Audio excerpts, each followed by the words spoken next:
Martin Bashir had created fake MI5 documents to deceive Diana. Diana went on Panorama believing these lies.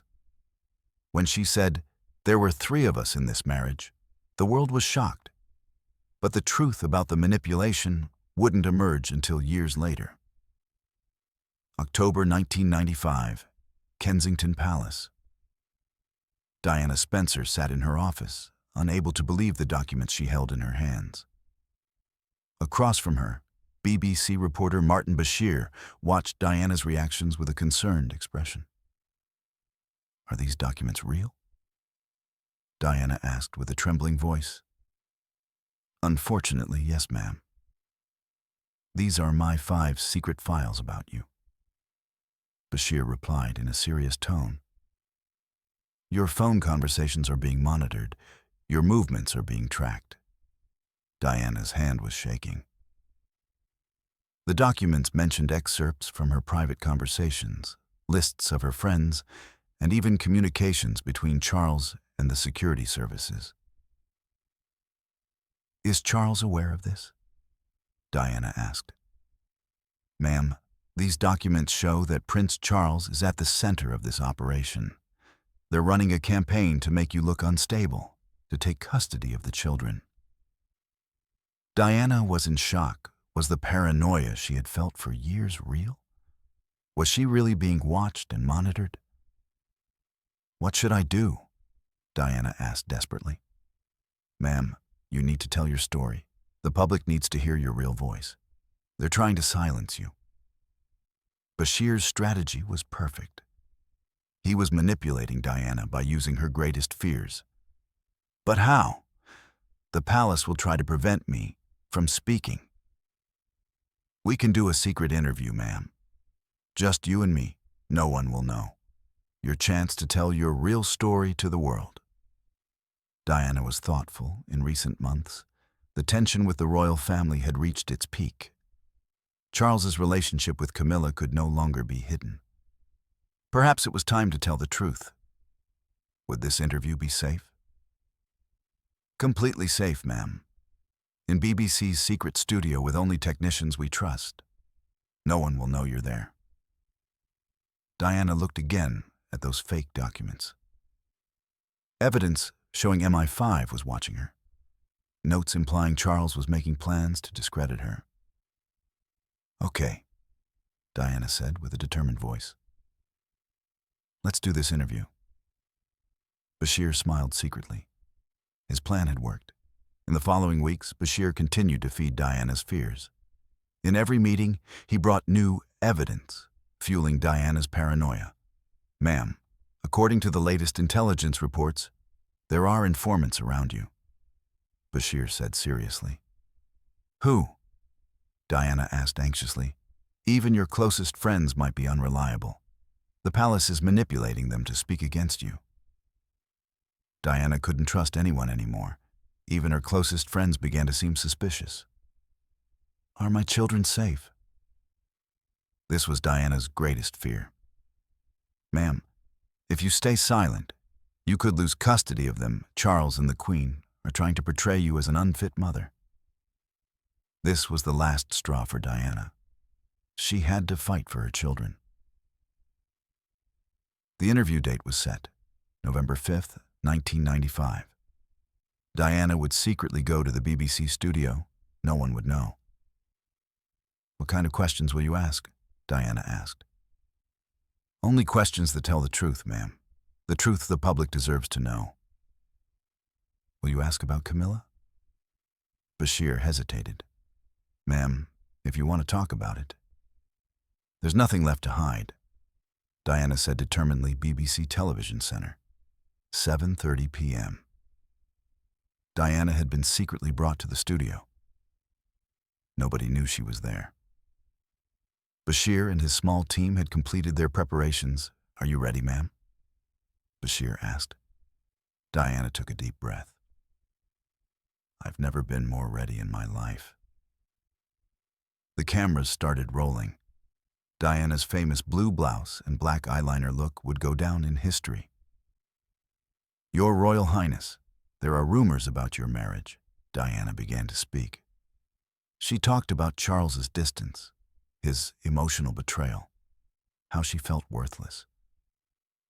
What about the Camilla Parker Bowles issue? Bashir asked the important question. Diana's expression changed.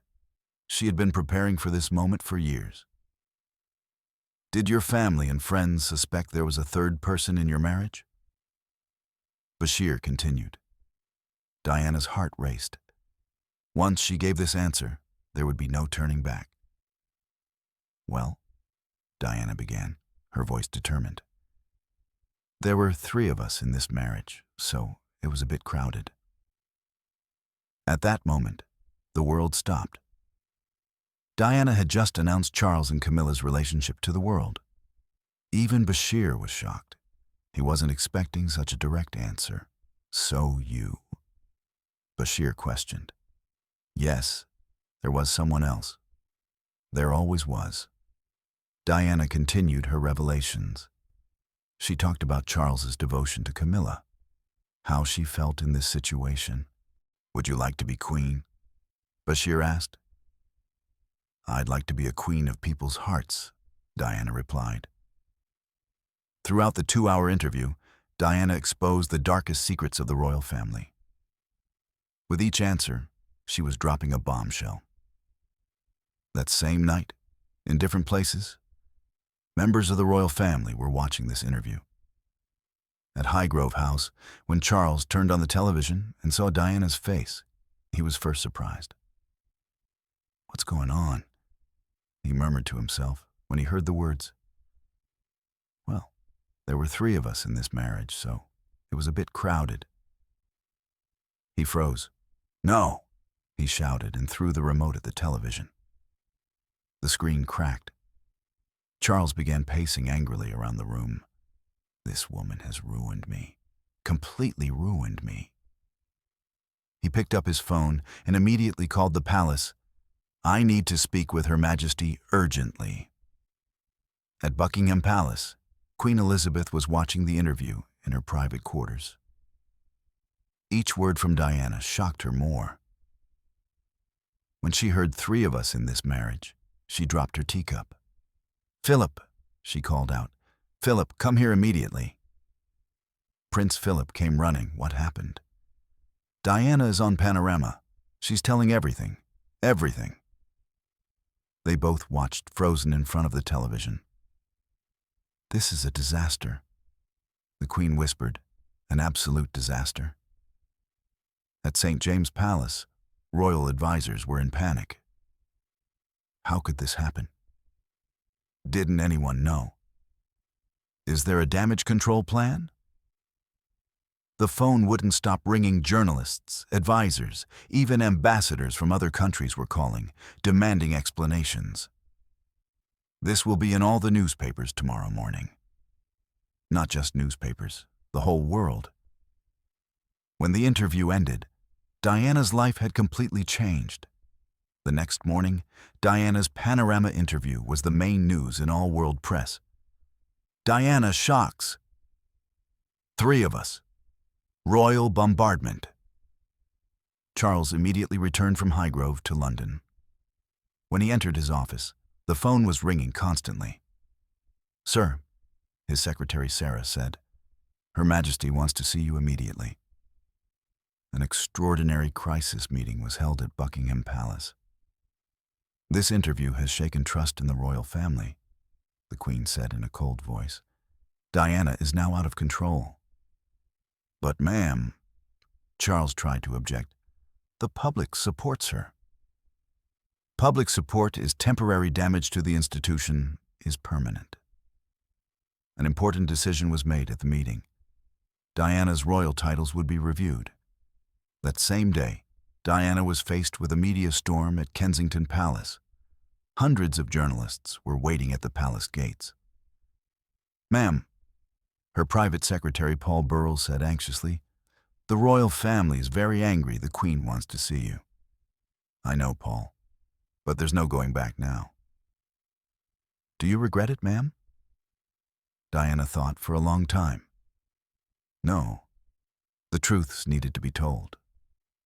But Diana didn't yet know that the documents Martin Bashir had shown her were fake.